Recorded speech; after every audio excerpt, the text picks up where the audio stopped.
I am thrilled to be here today to honor Christiane Amanpour, someone I have watched throughout my years as a reporter and editor. She's a woman who has been an inspiration to so many others as she's built such a powerful career in journalism. She was born in England, raised in Iran, and made her way to the US to earn a degree in journalism. And just a few years after starting as a desk assistant at that startup known as CNN, she worked up to correspondent, then foreign correspondent, and was soon on her way to cover the first Gulf War. Then came the Balkans, Afghanistan, Pakistan, Somalia, Rwanda. So many of us remember her on the ground during these conflicts. Her voice was clear and direct and authoritative as she bore witness to these stories, as she challenged officials and heads of state, as she sought to tell the truth. She is also someone who, with this front row view of history, challenged a core premise of neutrality in journalism, what some call a false equivalency. In fact, a few years ago, she returned to her alma mater, the University of Rhode Island, wearing a red sweater emblazoned with what had become something of a motto for her: truthful, not neutral, it said. Today, as the chief anchor of the Global Affairs program Amanpour, which also airs on PBS, she continues to illuminate and educate in search of the truth. Not only has she interviewed most of the world's top leaders, she's also won every major broadcast award and some of the highest honors in journalism. And she's continued to fight battles on many fronts, some personal, including standing up to ovarian cancer, some professional, such as her work with a host of international journalism organizations to help sound the alarm over threats to press freedom around the world.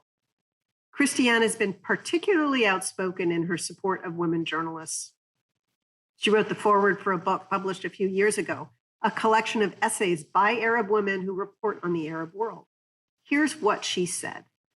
Conflict zones today are even more dangerous than I experienced decades ago in Bosnia. Lines are more blurred, actions less predictable, the consequences of mistakes more dire. Those who choose to enter these theaters, both male and female, deserve our respect and admiration. As professional journalists, we must continue to nurture, encourage, support, protect, and fight for those who make this choice. We must also make sure more women are among these ranks, because without them, the stories of today and tomorrow will remain only partly told.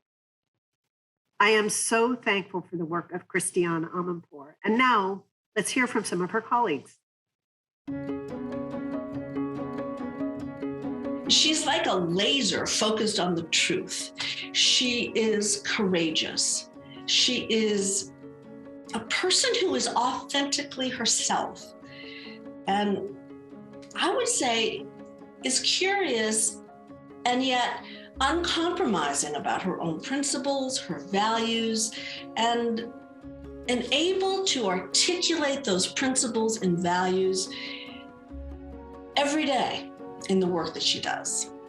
Christiane was a champion of the work that me and my colleagues did. She was always supportive. She was always involved. She always made you feel as though you were on her level, and I knew I wasn't. Yes, she has integrity.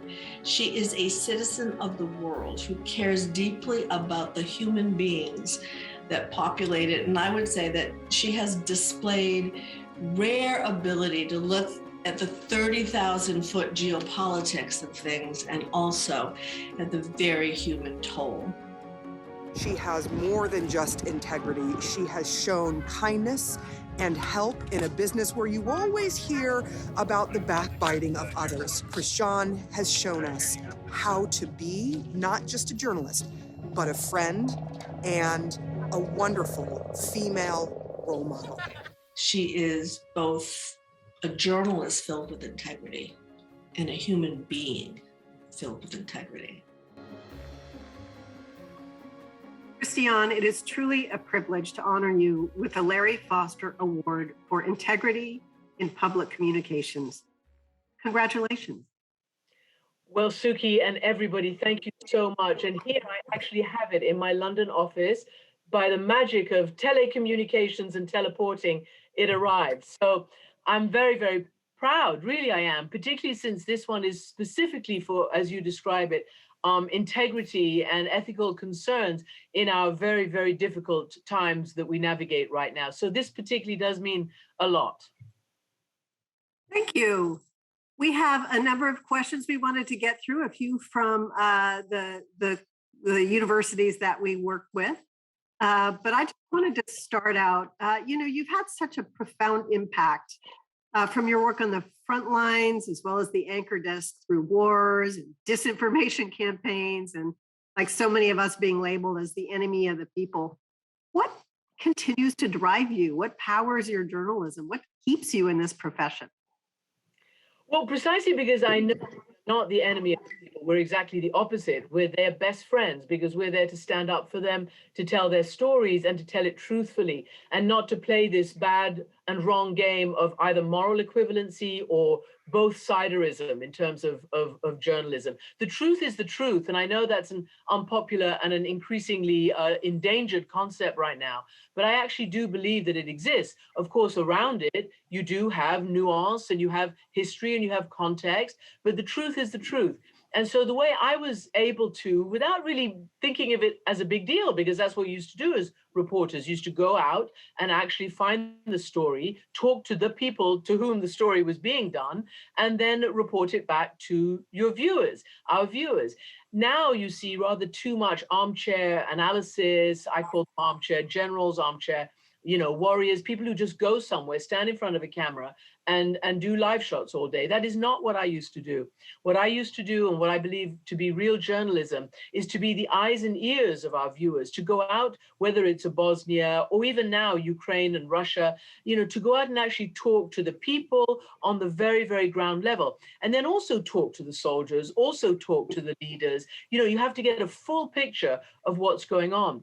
And that's what kept me going during all those years I was in the field, because I did feel that we were coming back with the kind of stories and the kind of perspectives that could be relatable.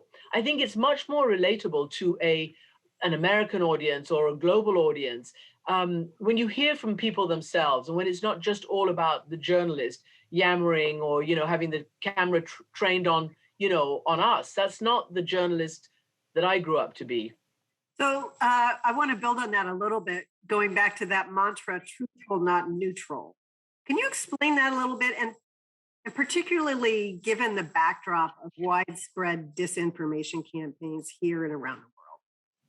Well, look, I unknowingly, but it happened to be the case, when I was covering the war in Bosnia, in the Balkans during the 90s, it was really the first of my experience and of my generation's experience to see a concentrated disinformation campaign being waged by mostly one side. And these were the Bosnian Serbs backed by their protectors in Serbia. So Milosevic and all his underlings. And so what I see happening now between Ukraine and Russia, I immediately can trace it back to there.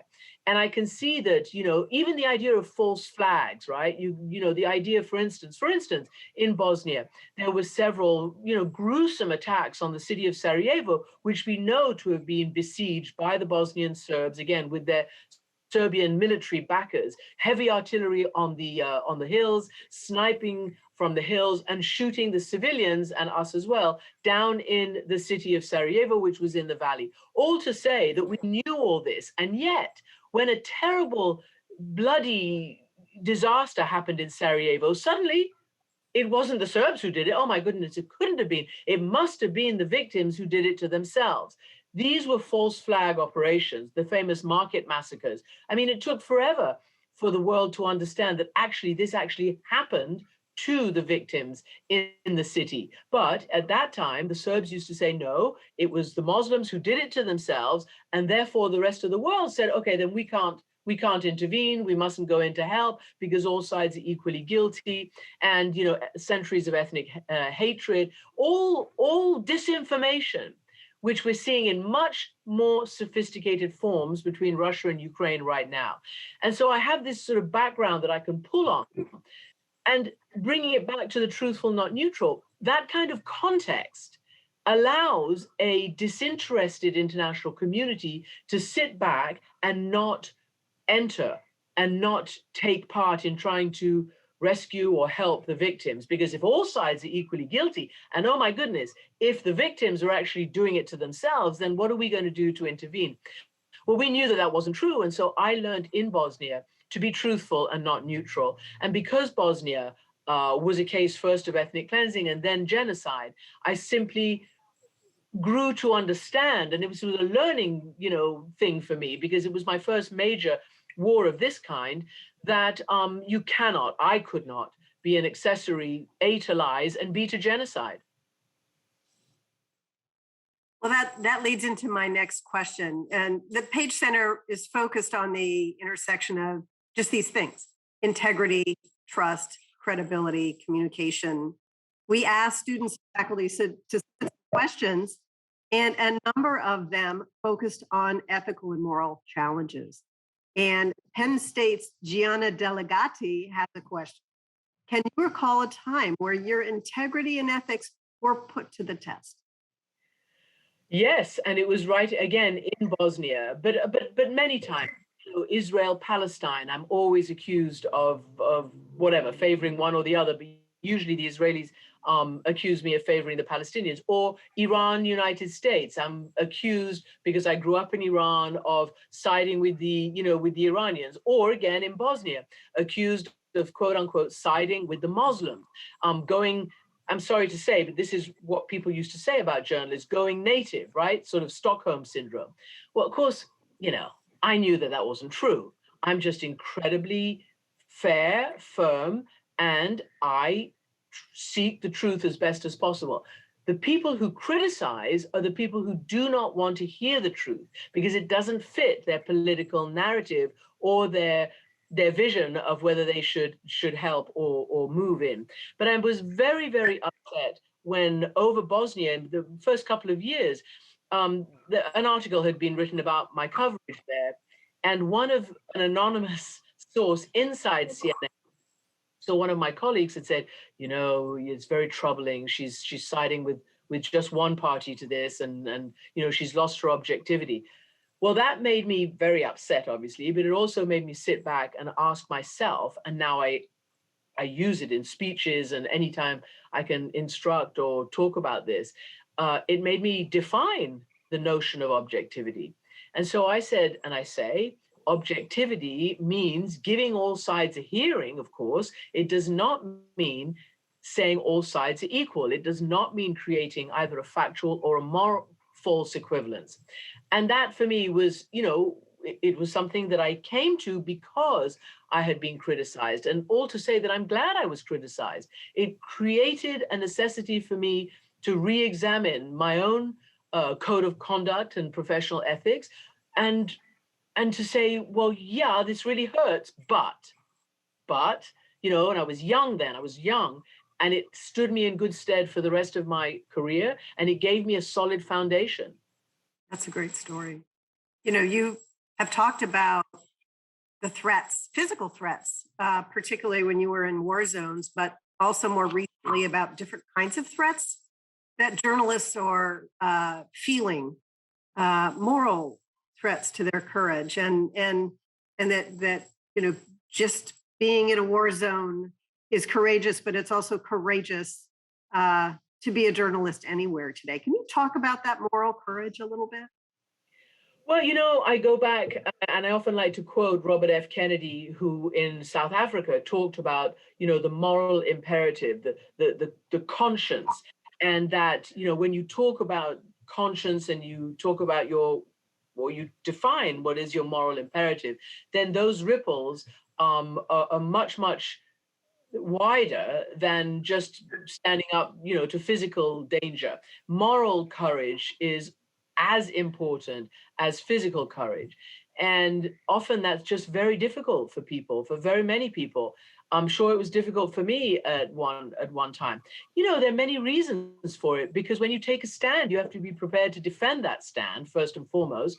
You have to be knowledgeable enough and sure enough that you've got it right to defend that stand successfully. And then you have to cope with the fact that, in fact, it's going to really tick a lot of people off. And you have to, at least I did, I decided that there and then, I didn't care whether I was liked or not. It wasn't a job it wasn't a popularity contest, me Mhm. a correspondent.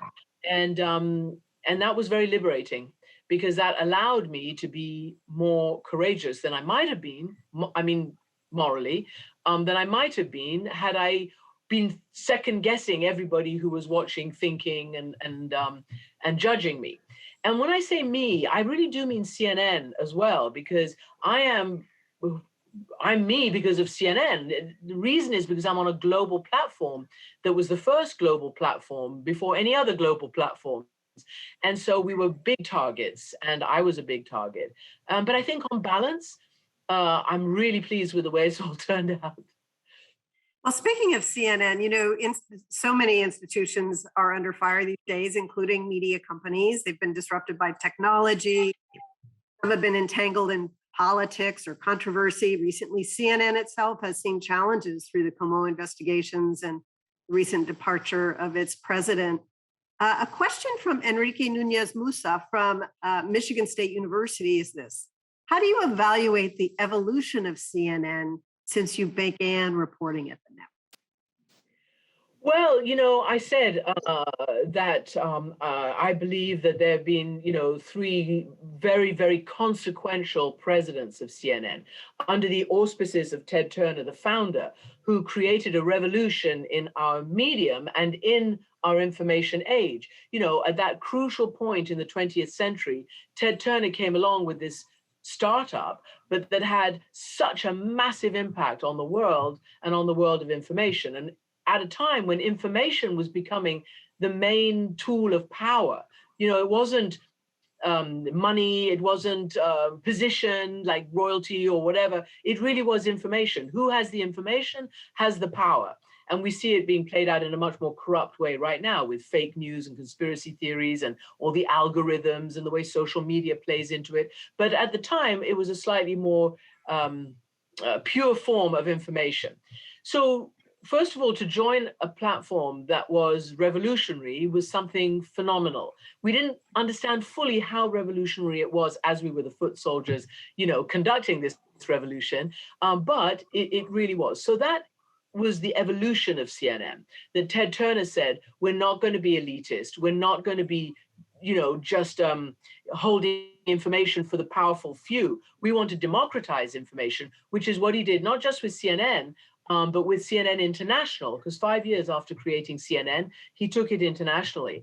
And that meant that people, this is what he said, and it's true, that people in parts of the world that are non-democratic and that only have state-sponsored information, whether it's on radio, television, or in the printed press, now they had an alternative. If they could find it and capture it on a satellite or whatever, they had alternative information. So that for me was just mega. That was like huge for me. And, our first president, Burt Reinhardt, was excellent. He was a very important, and I know this sounds crazy, but he looked at the purse strings and was able to commit journalism while keeping the network afloat. Because there are many, many, many stories that remind us that Ted Turner could have sunk under the weight of debt and all the rest of it at any time, but he didn't, because everybody pitched in, including President Burt Reinhardt. And he was from about 1980-ish until 1990. And then Tom Johnson came in 1990, and he was head for the next decade. And he presided over an amazing golden era of news gathering. And he paid a little bit more attention to the programming, making it more accessible to people. But it was really, from the Gulf War to the fall of the Soviet Union to the fall of apartheid to two genocides, Bosnia and in Rwanda, and even a peace process, the Oslo peace process between the Israelis and the Palestinians. There was so much happening, and Tom Johnson presided over that, and we were an amazing, unrivaled news gathering enterprise. Then came 9/11. And you know what? I think like many, many organizations, and it's not just the media, 9/11 really knocked a lot of people for a loop. Unfortunately, with the Bush administration, the mantra that they came in with, you're either with us or you're with the terrorists, had a terrible effect because it seeped into the DNA of American media as well. So I think journalism became more fearful. It became more towing the party line. You didn't want to be called a terrorist or a terrorist sympathizer. That led to, unfortunately, certain segments of the media supporting what we now know to be, and what we then knew to be, a wrong war in Iraq. And all that has flowed from it has been very bad for society in general and for the media. Then we had in 2012, and by the way, at that time, our ratings just kept going down because the trust in the media around the, globally was diminishing. And then came Jeff Zucker, who was given this task of figuring out how to reposition CNN, which he did. And he dragged us out of a ratings hole that nobody thought could work, and it did. And so that's been the last 10 years. And again, repositioned CNN very forcefully you had to listen to CNN again, couldn't not pay attention to CNN. So CNN has survived, the ups and the downs, and it's always news gathering that keeps CNN, indispensable. And I do believe it's indispensable for its news gathering and for what it means in today's world. I have one last question. I think many of the journalism students listening to you might be inspired to go into foreign correspondency. We have a question from Emily Kinsky of West Texas A&M University. What recommendations would you offer to students who end up covering stories abroad one day? How can they maintain their integrity and ethical boundaries as they work in these areas with differing journalistic rules and expectations? Well, there aren't different journalistic rules and expectations, or there shouldn't be. And anybody who works as a journalist should understand that there's one rule, and that is you follow the truth, you don't make things up, and you source and double source, and you make sure that you have the best information at your hand before you broadcast or deliver it in some form or fashion. And then my strong advice would be, and it becomes more difficult these days, but nonetheless, I would advise young journalists just never to be political and never to unfortunately, there's a lot of pressure on many journalists in many different organizations, not just in the US, but around the world, because as politics has become more partisan, those partisan leaders have shoved journalists and forced them into partisan corners, whether it's in the US, whether it's in Egypt, Russia, wherever it might be, where if you don't toe the party line, and if you don't burnish the credentials of the government, whoever it might be, you are in physical danger of your life in some of these other countries. And in the US, you're in danger of being trolled or, all the other things. And as you know, some journalists in the US are receiving death threats right now if they're not perceived to toe the line that some or other thinks they should be towing, in this crazy social media world that we live in. So that's difficult, but I would fully recommend to anybody who wants to do this to just know what it means to be a journalist, just play it straight and go out there and do it. And I do say go out there and do it because I have advised a lot of young people who come to me direct and ask me, what should I do if I want to be a foreign correspondent? And I say, well, okay, now we're in a bit of a sort of another golden age. There's quite a lot of foreign correspondents and the need to know what's going on in the world. But if you're not being successful in being sent somewhere by your own organization, then try going yourself and see what you can pick up and see what you can send back, see if it's useful, see if it's picked up, and build your career and your body of work like that. So that's what I say. And of course, these days, there's so many more opportunities because there's so many more platforms, and so much self-generated content as well, podcasts, all the rest of it. It's not the small opportunities that existed when I was coming up through the ranks. It's a much broader field with huge platforms that need to be filled, and content. People want it. But as I say, read up on what the rules of journalism are, follow them. Don't get swayed one way or the other, and remember, you're not there to help any political party whatsoever, or any political. Christiane, congratulations on this award, and thank you so much for being with us. Thank you. I really love it. It's a very nice shape and it's heavy, so I could use it maybe to do some exercises, my biceps. But anyway, thank you very much, everybody. It's been a great pleasure. Thank you.